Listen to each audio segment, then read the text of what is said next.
Minta satu siswa pimpin kita dalam doa. Silakan.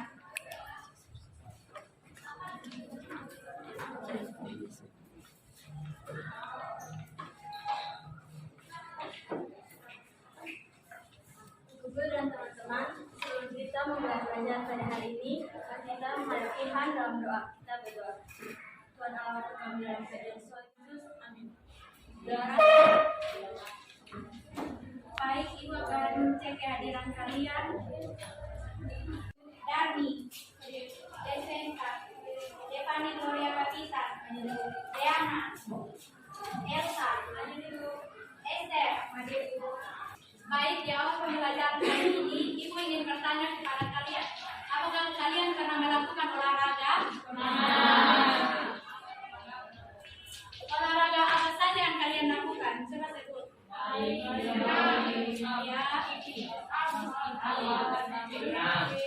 lagi?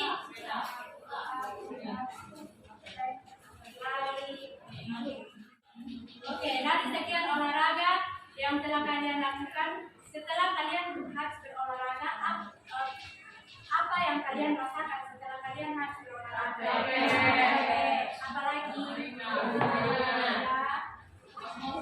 Ya. Ada lagi? Pukul. Haus. Kemudian apa? Ya. Jadi dari sekian aktivitas yang kalian lakukan, olahraga yang kalian lakukan, nanti setelah itu kalian akan merasa haus, kemudian merasa lapar. Nah, kegiatan apa yang kalian lakukan untuk mengatasi hal-hal tersebut? Ya? Tahan. Ya, ada lagi? Minum. Makan. Ya. Jadi aktivitas yang kalian makan seperti aktivitas yang kalian lakukan seperti makan itu adalah cara untuk menghasilkan energi di dalam tubuh. Jadi setelah kalian makan, kalian pasti akan mendapatkan energi untuk melakukan aktivitas kalian sehari-hari. Nah, baik. Jadi makanan yang kalian makan itu akan diolah menjadi hari ini, yaitu mendeskripsikan proses katabolisme meliputi glikolisis dan dengan oksidasi melalui pengamatan badan. Silakan catat. Katabolisme itu apa? Ada yang tahu? Ya, silakan. Katabolisme adalah apa yang terjadi ketika tubuh mencerna makanan, kemudian memecah molekul untuk menjadi energi dalam tubuh. Molekul besar dan kompleks dalam tubuh dipecah menjadi yang lebih kecil dan sederhana. Contoh katabolisme adalah glikolisis. Oke, baik. Jadi katabolisme itu merupakan proses pemecahan molekul kompleks menjadi molekul sederhana sehingga menghasilkan ATP. Nah, kemudian katabolisme makanan yang kita makan itu ada yang mengandung karbohidrat, protein, dan juga lemak. Nah, yang diolah dalam proses katabolisme ini adalah makanan yang mengandung karbohidrat, seperti nasi, jagung. Ini kan kalian dalam memang kelompok, tetapi sebelum itu kalian lihat di samping ini ada bagan tentang tahapan proses glikolisis. Nah, di bagian ini ada bagian yang tidak diisi atau kosong. Nah, tugas kalian itu adalah mencari jawaban untuk melengkapi proses glikolisis di depan. Oke, jadi ini ada dua kartu yang berisi angka. Kartu yang berisi angka ini mendefinisikan kalian harus mencari tahapan dari proses glikolisis. Kemudian kartu yang putih ini mendefinisikan enzim yang akan kalian isi pada bagian tersebut. Nah, ini enzim ini dia berupanya dari dua huruf. Jadi ini huruf A, B, D, E, H. Jadi tugas kalian itu adalah mengisi bagian yang kosong.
digunakan adalah nomor 9 yaitu fosfoenol pirufat, dan yang enzim yang bekerja pada pengubahan dari nomor 8 ke nomor 9 adalah enzim enolase, dan enzim yang kami dapatkan adalah enzim H yaitu fosfoglikiromutase. Betul, Komadi. Untuk anak-anak, tepuk tangan. Kelompok 3.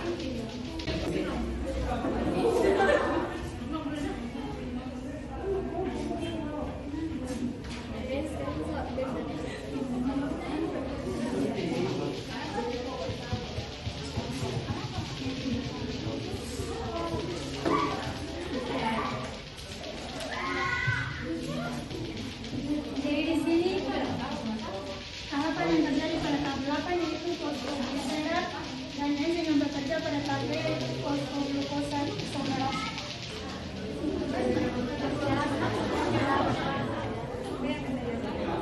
Jadi tahapan yang terjadi pada nomor 7 adalah tahapan gliser fosfoglisera, tahapan enzim yang ada pada huruf P pada gliserol dehidrogenase yang membantu dari tahapan gliseran dehida 3 fosfat menuju 1,3 di fosfoglisera.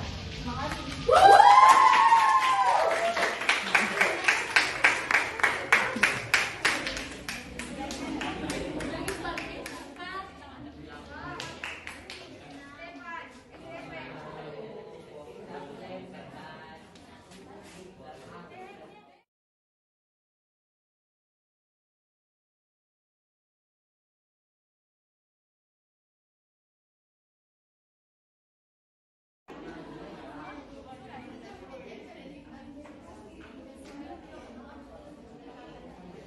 Yang kami dapatkan adalah nomor 2, tahapannya adalah fruktosa 6 fosfat. Enzim yang kami dapat adalah pirufat kinase.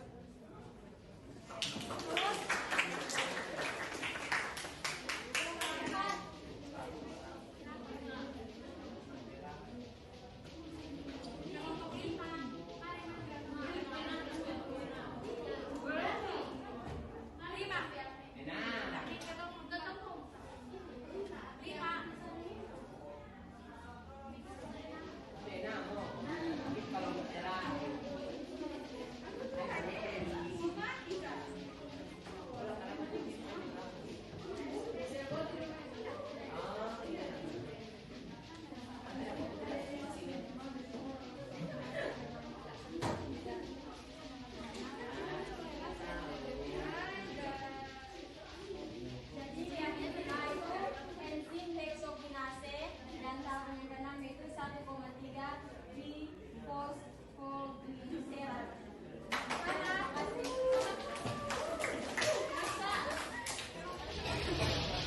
Buat adalah proses glikolisis. Jadi dia dimulai dari glukosa, kemudian menghasilkan asam pirufat.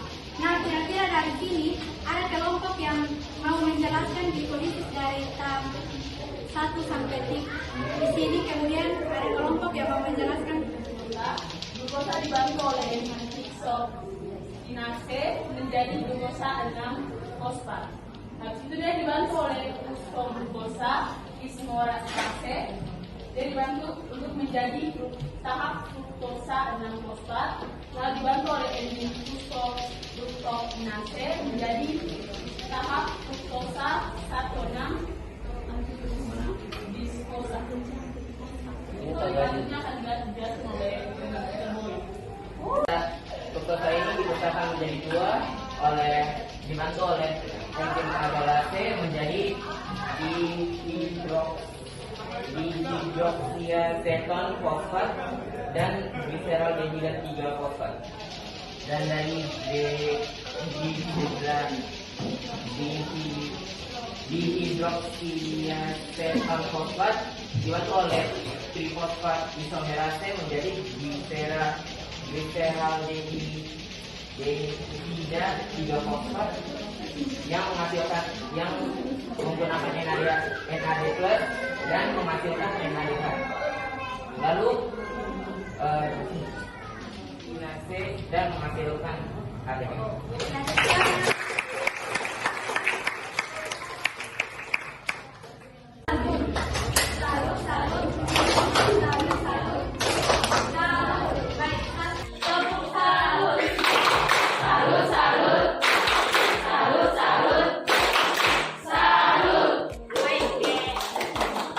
Dari dalam proses hidrolisis yang tadi sudah dijelaskan oleh kawan kalian, dari proses glukosa menjadi asam pirufat, hasil akhirnya itu berupa dua asam pirufat.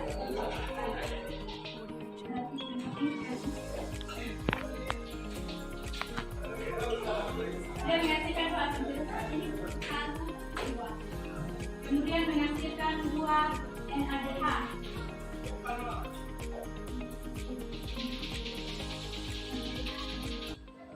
Satu, kemudian 2 ATP. Nah, sebenarnya di sini dihasilkan 4 ATP. 1, 2, 3, 4. Tapi 4 ini dia dikurangi 2 karena dalam tahap pertama ini dia bukan dari sini. Oke, sehingga harus dikembalikan ke atas. Jadi dia menghasilkan 2 sampai 4, 2 NADH, dan 2 ATP. Oke, glikolisis dia ini merupakan proses mengubah glukosa menjadi asam pirufat dengan menghasilkan NADH dan ATP. Nah, tempat terjadinya glikolisis itu ada di organel sel sitoplasma. Terjadi di sitoplasma. Reaksinya adalah glukosa tambah 2 ADP tambah 2 NAD menghasilkan 2 asam pirufat tambah 2 ATP tambah 2 NADH. Nah, ini adalah yang tadi kalian sudah sebutkan ini merupakan reaksi glikolisis secara kompleks. Nah, seperti yang tadi kalian jelaskan. Dari glukosa di sini dia akan berubah menjadi glukosa 6-fosfat dengan bantuan enzim. Kemudian yang berikut, glukosa 6-fosfat ini dia akan dirubah menjadi fruktosa 6-fosfat dengan bantuan fosfoglukosinasi. Kemudian fruktosa 6-fosfat ini dia akan dirubah menjadi fruktosa 1,6-fosfat dengan enzim yang bekerja adalah fosfoglukosinasi. Kemudian yang berikut, fruktosa 1,6-fosfat akan dipecah menjadi 2 gula.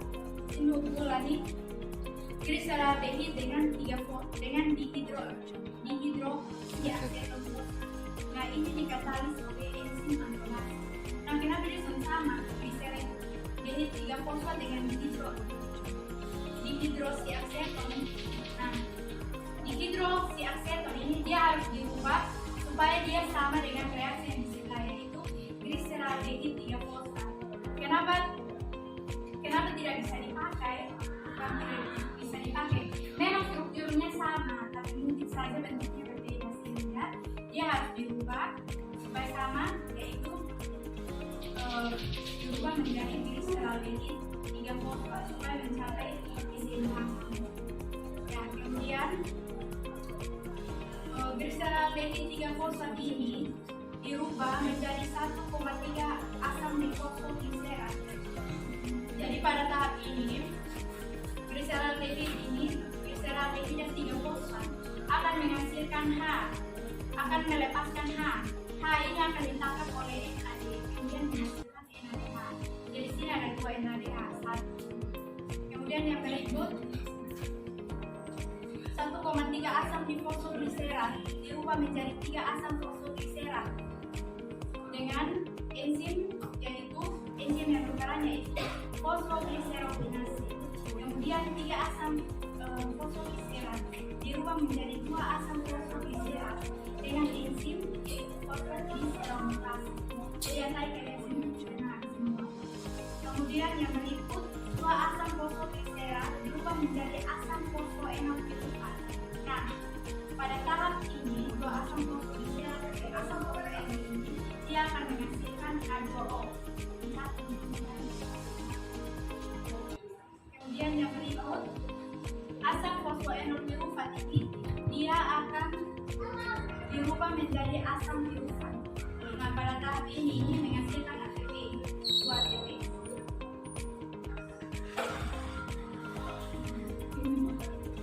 2 ATP. Jadi ini 1, 2, 3, 4, kemudian NADH-nya 1, 2, lalu asam piruvatnya 1, 2. Glikolisis ini ternyata ada tahapan berikut, yaitu dekarboksilasi oksidasi. Jadi hasil dari ini glikolisis itu yaitu 2 NADH, kemudian 2 asam pirufat, kemudian 2 ATP, dia akan masuk ke dalam matriks mitokondria. Di situ dia akan melakukan tahapan dekarboksilasi oksidasi. Dekarboksilasi oksidasi ini apa? Jadi dekarboksilasi oksidasi ini merupakan suatu reaksi untuk mengubah asam pirufat menjadi asetil KOA. Nah, ini dia terjadi di matriks mitokondria. Ini pada tahapan panjang proses di glikolisis. Jadi pada tahapan dekarboksilasi oksidasi asam pirufat akan diubah menjadi asetil KOA dengan bantuan enzim A. Hasil akhir dari dekarboksilasi oksidasi ini yaitu 2 asetil KOA 1, 2, kemudian 2 CO2 dan juga 2 NADH. Penjelasan ngerti kok?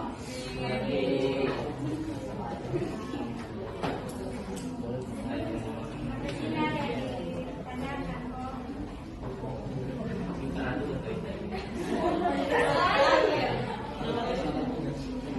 Oke, Ibu. Makanan itu sudah terlalu banyak karena dia mengandung karbohidrat. Nah, karbohidrat ini dia akan memecah menjadi gula. Jadi misalnya kalau kalian makan nasi terlalu banyak, nanti glukosa itu dia akan tumbuh di dalam darah sehingga akan menyebabkan penyakit yang dinamakan asam.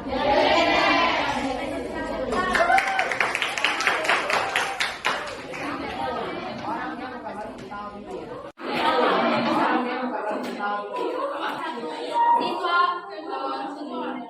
memimpin dong. Teman-teman, Bapak Ibu guru, Pak Guru, kita mengakhiri pelajaran kita para orang tua kepada Bapak. Terima kasih Tuhan atas pernyataan kepada kami, apa yang telah dipelajari oleh kami dan juga apa yang telah diajar